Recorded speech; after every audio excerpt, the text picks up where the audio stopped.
How's it going, guys? Welcome back to Investing with Z. So you know when bears come to us Palantir owners and they're like, you're overvalued. Why are you so overvalued and paying so much money? You're not worth 50 billion, you're not worth 30 billion. I heard an analyst say that this stock was only worth $5. And you know what I hear out there? I don't hear any valid arguments on why it isn't. Until today. I'm going to give you a valid argument, and I'm not even going to go to the experts. Why am I not going to the experts? I'm a little angry with them. Why? Because they literally, you'll have to watch the last video to understand why me and CNBC aren't really on talking terms right now.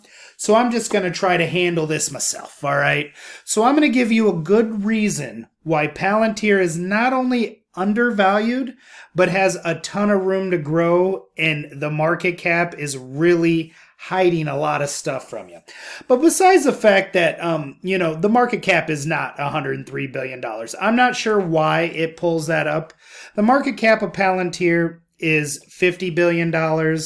It's practically a defense contractor. That's really what they really kind of labeled them or came in as. Now they're trying to, spread into commercial, which they just had earnings. Their earnings I wasn't very impressed with. They beat on everything, but one thing that stood out to me was the 21% growth. I want to see 25%, but yet we're growing commercially 68%. I remember this company when it first came out, and they were talking about Titan and how they just wanted a piece of Titan. Now they run the whole Titan program. That is why this company is so impressive. Everything they've said, they've done. Now, am I a massive fan of Alex Karp just really pounding the drum on Western ways are the way to go and there's no other ways? Lighten up, buddy. Let's first show what your company's capable of. Now, what I'm seeing is, really no big arguments on why we should be paying $50 billion for this company. Well, why I'm going to tell you it's completely undervalued, and the competitor, in my opinion, to Palantir is Lockheed Martin. And not only that, guys, I can make an argument that Palantir is more valuable than Lockheed Martin. So let me show you. So Lockheed Martin has a $110 billion market cap. However, what Lockheed Martin does is incredible. They bring in $67 billion a year. Palantir only brings in $2 billion a year. However, if you go ahead and let's take a look at their reports on what hits the bottom line. So their cash from operations, that actually free cash flow that hits the bottom line, is $6.2 billion. That's impressive, right? Especially when you go ahead and look at Palantir. So let's look at Palantir's last quarter. $209 million. So you're like, hey, what are you talking about, Zeke? The Bears have an argument. Do they? Let's see.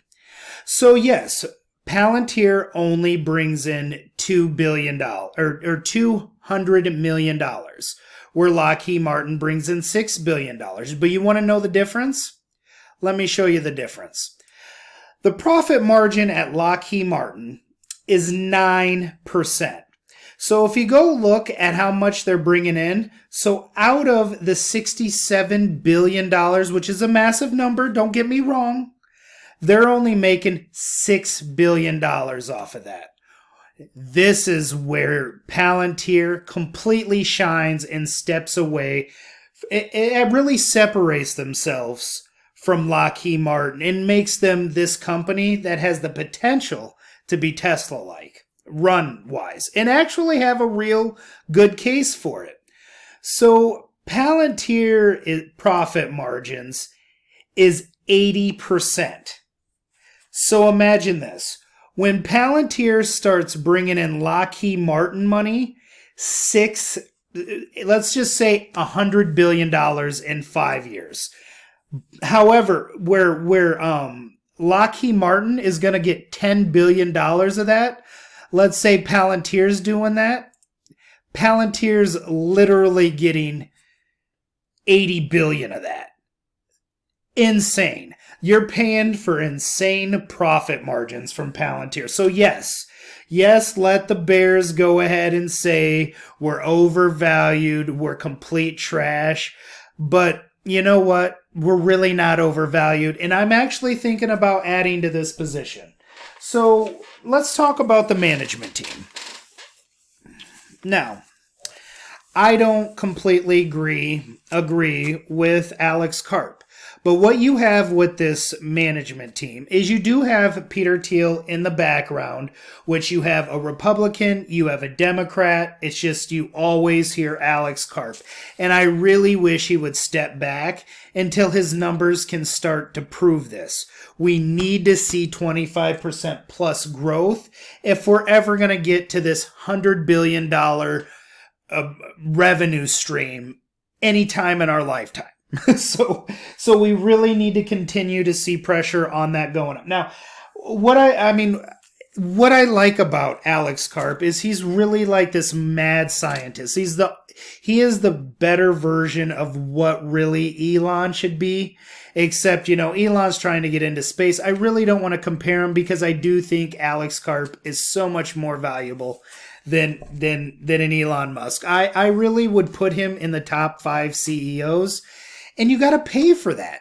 Elon Musk wants $56 billion for what, his couple of years, for what, the last 3 years or so? So he wants to be paid like $13 billion a year.